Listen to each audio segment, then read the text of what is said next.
My name is Ibrahim. My name is Ibrahim Weya. I'm the Executive Director, Citizen for Development and Education, and President of Kano Civil Society Forum. Generally speaking, my opinion on scribing of the SARS is really different from the opinion of many people. One, we did not really expect that, and two, we are not happy with that, and three, we really feel that the decision is quite really very much uninformed. And we really wonder why the IG will succumb to pressure like this.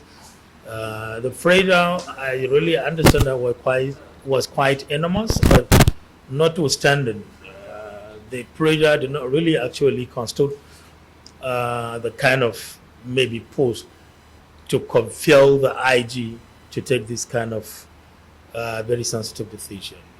Actually, what is happening, we appreciate what is happening in some other parts of the country, in the southern part of the country, where there was an alleged violation and abuses of human rights by SARS team. But this is not actually what was happening here in Kano and in some northern part of the country.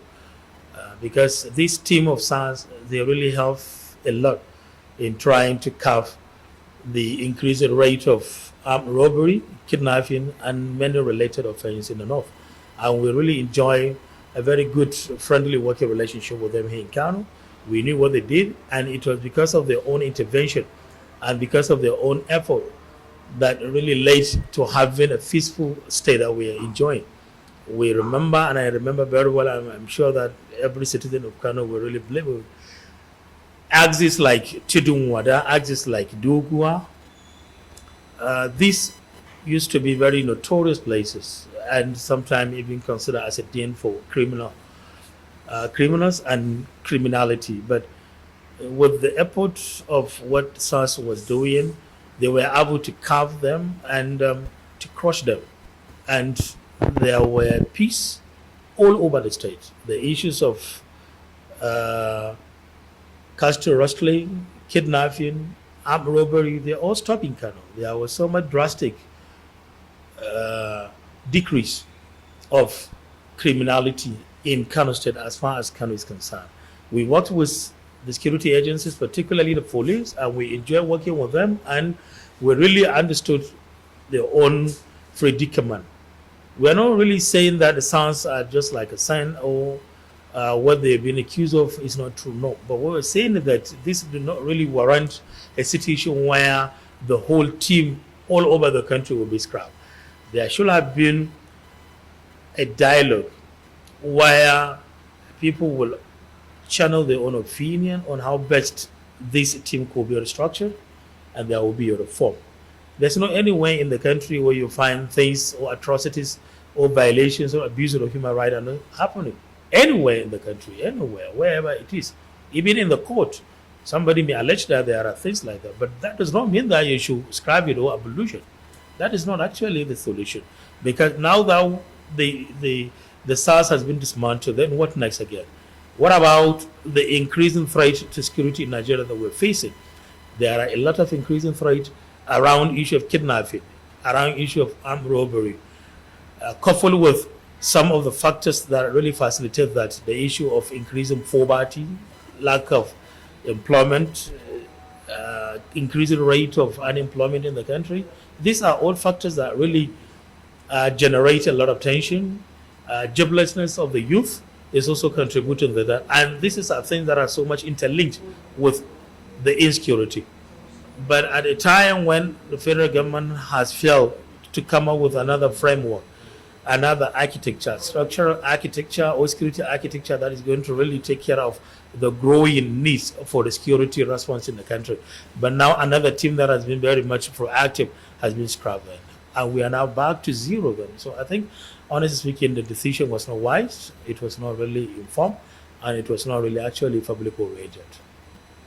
What about the forming of the police in general terms? No, actually there's a lot of improvement with operations of the police now. Police are becoming so friendly with the civilians.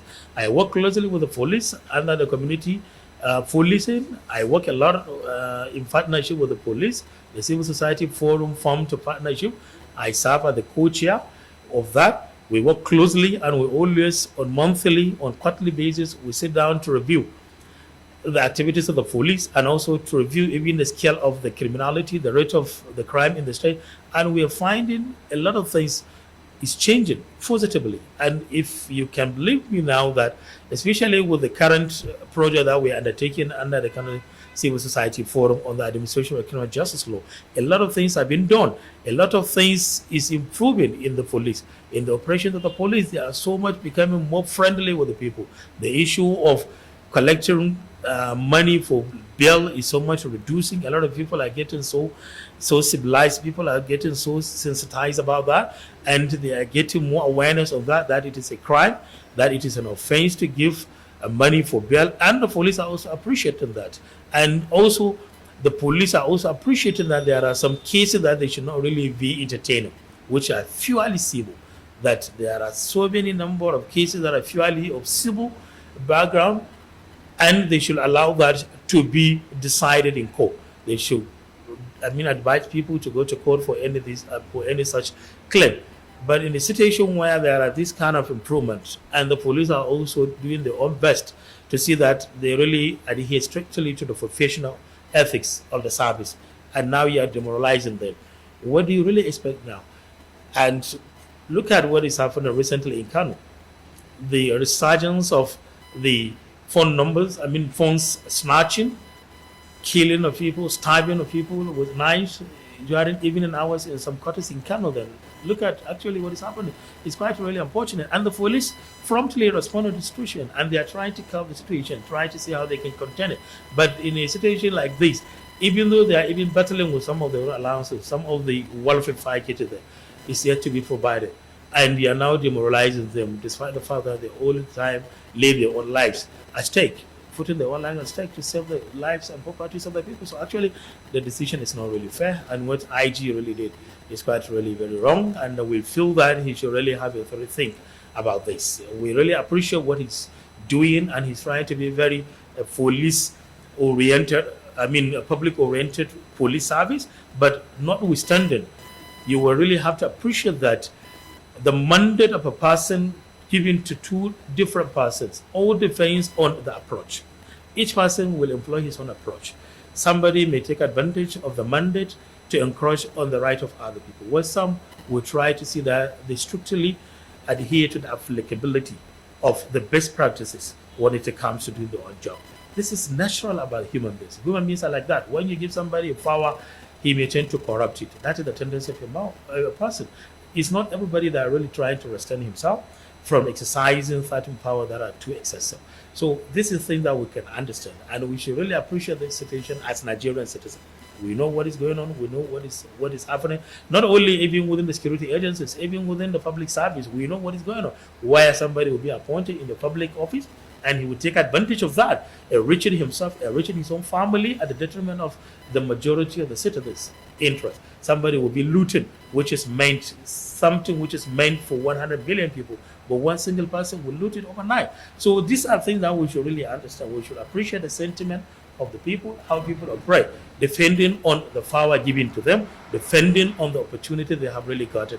What I expected from the IG is for him to hold a national dialogue, to sit down and discuss about these issues so that people can offer solutions, can bring their own solutions on the table with a view to review that. And if the need arise, then we'll now look at the way how we're going to restructure, reform the systems, but not actually scribing them. Is very, very wrong, and it's a very, very historic mistake that IG has really made.